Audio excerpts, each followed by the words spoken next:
1 trilhão de euros por ano e continuará aumentando, aumentando essencialmente para fazer o quê? Comprar armas americanas para fazer o quê? Preparar a guerra contra a Rússia. E quem lucra com tudo isso? 2 vezes. Os americanos armam os europeus e o complexo militar industrial americano ganha muito dinheiro com isso. Chihuahuas desdentados. Eles vão organizar e preparar a guerra contra a Rússia. E os EUA estão liderando na retaguarda, mas protegidos pelo Oceano Atlântico. Isso lembra alguém da Primeira e da Segunda Guerra Mundial? Sim, lembra. Porque é a mesma merda de novo. É difícil ignorar os ecos históricos que Pepe acabou de expor. Para qualquer pessoa familiarizada com a história do século XX, os paralelos são desconfortáveis e muito reais. Em ambas as guerras mundiais, os EUA entraram tarde, mas lucraram cedo. Hoje, mais uma vez, a Europa está sendo armada a um grande custo, enquanto os EUA ficam atrás de um oceano, aparentemente isolados, mas estrategicamente envolvidos. A questão mais profunda é: alguém aprendeu com o passado ou estamos assistindo a uma repetição com maiores riscos e conotações nucleares? Os russos estão se preparando para esta guerra.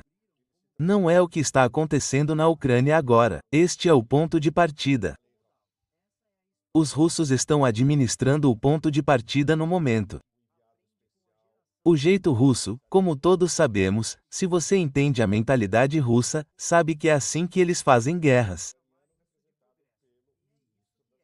Desgaste aos poucos. Não se trata de conquistar território. Se você conquistar território, ótimo. Desmilitarização, que está funcionando. E então a longo prazo, que será muito mais complicado, deslumbramento, mas para isso eles precisam de um novo governo em Kiev. Eles estão seguindo as minas do Império e dos britânicos e agora, especialmente com o vazamento aberto de que o próximo líder da Ucrânia será Zoone.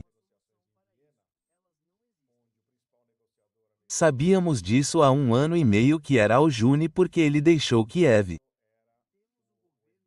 Ele se tornou embaixador da Ucrânia em Londres, onde está sendo treinado, eu diria, 10 horas por dia, pelo menos, dia após dia, pelo MI6 para ser o homem deles em Kiev.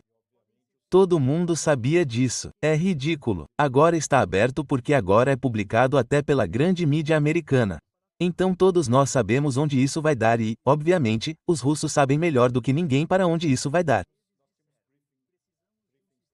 Isso nos traz de volta à questão NEMA, e essa é a questão da guerra. Quando os russos vão parar? Onde e como? Ainda não sabemos, e todos que dizem que sabem, não sabem do que estão falando. O único que sabe é Vladimir Putin. Talvez Gerasimov não saiba. Shil não sabe. Medvedev não sabe. Todo o Conselho Supremo ainda não sabe a decisão final. É o grande urso, e, claro, a pressão vai aumentar, porque então, tudo bem, atravessamos a linha de frente, continuamos, sim, continuamos até Odessa. Por que não? Vamos direto para Odessa, especialmente agora que depois de Odessa, na Transnistria, então você sabe que todas as portas estarão abertas, certo? Mas, ao mesmo tempo, os russos estão observando como os ataques diretos dentro da Federação Russa devem aumentar mais cedo ou mais tarde. É aí que esses aviões de vigilância da OTAN sobrevoam a Crimeia dia após dia há algumas semanas. É aí que eles se encaixam. Eles vão bolar algo na Crimeia e provavelmente será um ataque terrorista. Essa é uma afirmação séria e, se for verdade, aponta para uma mudança extremamente perigosa. A Crimeia sempre foi uma linha vermelha para a Rússia. Uma provocação de estilo terrorista lá poderia forçar Moscou a abandonar sua abordagem calibrada com consequências que se espalhariam por toda a Europa e além. Como a Rússia reagirá a isso? Essa abordagem gradualista está chegando ao limite, certo? Nossos amigos em Moscou, empresários, tenho ouvido deles há 2 anos e meio. Essa quase-guerra não pode mais ser uma quase-guerra. Essa é a tensão com a qual muitos analistas estão lidando. A zona cinzenta está diminuindo. A distinção entre uma operação especial e uma guerra em larga escala está se tornando insignificante. Quanto mais essa linha se confunde, mais imprevisível se torna a escalada final. Essa transição de SMO para Operação Antiterrorista CTO ainda não foi anunciada. O que está sendo formado é algo assim, mas não está, ainda não está lá, o que deveria acontecer por um tempo. Esta é uma operação antiterrorista. O problema é que se você pegar as cabeças da cobra terrorista, quem será o próximo? E isso explica por que os russos ainda estão se abstendo de Oresne em Bankova em Kiev, certo? Certo. Quem será o próximo? E não queremos o hoje. Zalo hoje é o homem britânico, e a Grã-Bretanha está oficialmente em guerra contra a Rússia. Não importa como você tente descrever, Londres está em guerra com Moscou. Essa linha pode soar inflamatória, mas reflete um sentimento crescente de que o Reino Unido não é mais apenas um apoiador, é um participante direto. O treinamento de líderes ucranianos em solo britânico não é simbólico, é estratégico. E isso nos diz para onde Londres vê isso indo. Então, todas essas variáveis estão em jogo todos os dias. Mas, já sabemos o panorama geral de como será essa guerra da OTAN contra a Rússia em 5 anos, aproximadamente.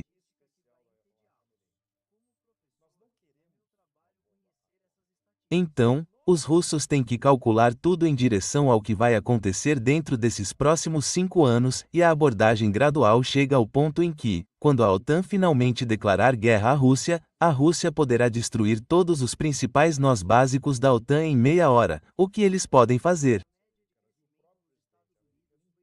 Essa é a realidade assustadora da guerra moderna. A dissuasão não se baseia na capacidade, ela se baseia na contenção. E o que Escobar está apontando aqui é que a contenção tem limites, especialmente quando provocada persistentemente ao longo do tempo. O problema é que a Rússia não será provocada. Veja, eles foram provocados com um ataque a 1/3 de seus ativos estratégicos nucleares e não responderam de acordo. Eles estão sempre adiando a resposta porque quando a resposta real vier, será algo fora do comum. Esta é a doutrina russa clássica: segure, absorva, calcule e então ataque quando for mais importante. Analistas ocidentais frequentemente confundem essa paciência com fraqueza, mas a história sugere que geralmente é a calmaria antes de uma tempestade devastadora. E os russos preferem aquele kudas, como dizemos aqui na França, sabe, o golpe que destrói seu inimigo para sempre. Então é fascinante ver isso. Mas quando você entende a mentalidade russa, você entende essa espera e preparação e não exagerar. E é muito difícil para muitos de nós, especialmente todos nós que somos produtos do Ocidente, entender isso, mas depois de um tempo, você se pergunta quando você entende como eles acham que isso faz sentido do ponto de vista deles totalmente, e por que isso não é uma guerra. Não, é apenas uma operação militar, uma operação policial e agora uma operação policial misturada com um contra-terrorismo contra um bando de terroristas. A guerra real não é esta. A guerra real está por vir. Temos que estar preparados para ela. Essa é uma distinção preocupante. O que estamos testemunhando hoje, por mais intenso que seja, pode ser apenas o prelúdio. Se um conflito maior estiver de fato no horizonte, precisamos fazer perguntas difíceis agora, não depois que for tarde demais. Esta é fácil. Podemos lidar com isso como eles estão lidando, certo? Mas, como você disse, está ficando cada vez mais perigoso a cada minuto porque haverá, eu diria, uma série de escaladas a partir de agora.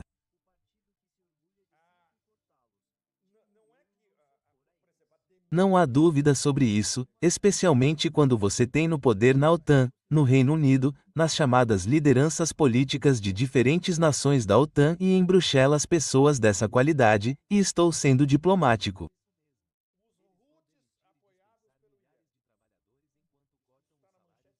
Elas nem se qualificam como tendo qualquer qualidade. Essa crítica à liderança da OTAN pode soar dura, mas reflete uma frustração profunda, que está se tornando cada vez mais comum. Quando decisões estratégicas são movidas por postura política em vez de estadismo, erros de cálculo se tornam inevitáveis. O problema é se o custo para a população civil russa começar a ficar muito, muito alto.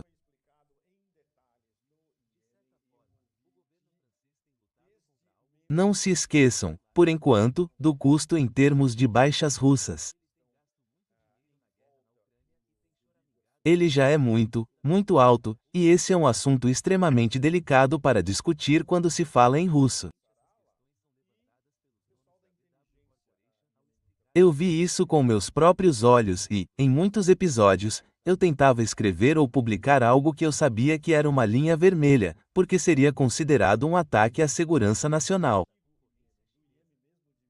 Eu entendo as motivações e a lógica deles, é claro. Mas, por enquanto, o Kremlin julga que o preço pago pelos militares russos, certo, estou falando de baixas militares, é aceitável. E, para ser franco, o preço pago pela população civil russa é aceitável. Mas se isso ultrapassar uma linha vermelha que nenhum de nós sabe onde está. Essa é a parte mais perturbadora de toda essa equação. As linhas vermelhas existem, mas são indefinidas e vivem na cabeça de um homem. Esse tipo de ambiguidade na geopolítica nuclear é uma receita para um desastre não intencional. Provavelmente está na mente de Putin. Sabe, tem que haver um número em algum lugar, sabe? Então todas as apostas estão canceladas. Ainda não chegamos lá. Mas só para dar um exemplo, imagine uma bandeira falsa em Moscou com muitas vítimas civis na capital. Estamos a caminho dessa linha vermelha ultra, certo? Se tivermos algo assim, as pessoas que ordenaram essa bandeira falsa, é melhor começarem a correr agora. Mas ainda não chegamos lá. Então, esse jogo de calibração é muito complexo para Putin e o Conselho de Segurança. Por outro lado, sabemos que não há regras. Quando você tem a chanceler da Alemanha pedindo abertamente para atacar os ativos da Federação Russa dentro da Rússia, isso já é uma declaração de guerra por si só. E esses generais estúpidos e o chefe da OTAN, o que você quiser. Eles estão perdendo, bem, eles nunca tiveram nenhuma medida. Mas é isso que acontece, Nema, quando você lança uma operação militar sem pensar em possíveis resultados e depois de pouco mais de 3 anos, você encara a humilhação na sua cara, mas uma humilhação completa. Toda a máquina da OTAN humilhada pela Rússia. Vocês perdem qualquer resquício de pensamento racional que vocês já tiveram no passado e não tiveram porque vocês lançaram essa operação contra a Rússia em primeiro lugar e tinham certeza de que venceriam em 3 meses. Quão estúpidas essas pessoas podem ser? Bem, elas são ainda mais estúpidas. E agora é desespero. E, claro, Trump é inteligente o suficiente como homem de negócios para já ter encontrado uma saída. Ah, esta não é minha guerra. Esta guerra é do governo autoproclamado que veio antes de mim e agora é a guerra de vocês, europeus. Vocês querem lutar a sua guerra? Certo, comprem todas as nossas armas. É isso. Eu venderei tudo o que vocês quiserem. É isso. Então, os EUA estão tecnicamente fora, certo? É uma maneira muito inteligente de lidar com isso. E, claro, ele prepara os europeus para uma queda ainda mais catastrófica do que antes. A cada dia que passa, a queda europeia será ainda mais catastrófica. E eles não veem isso. Nema, que é, nossa, eles não conseguem ver. Eles não conseguem enxergar. Eles são surdos, mudos, cegos e estúpidos o suficiente para não ver que agora estão sendo preparados, agora que a derrota é inevitável. Eles estão sendo preparados para qualquer coisa que aconteça, incluindo esta famosa guerra contra a Rússia em 2030. Esse é o jogo longo, 2030. Não se trata mais apenas da Ucrânia ou da Crimeia, trata-se de onde as peças de xadrez estarão daqui a 5 anos. E se esse caminho continuar, não será uma escaramuça, será uma crise continental. O que Pepe está nos alertando não é apenas mais um conflito. É a marcha lenta e calculada em direção a uma guerra geracional, uma para a qual o público não está preparado e os líderes parecem relutantes em evitar. Se a história nos ensina alguma coisa, é que caminhar sonâmbulo em direção à catástrofe é um padrão tragicamente comum. E mais uma vez, podemos estar fazendo exatamente isso, só que desta vez com armas nucleares no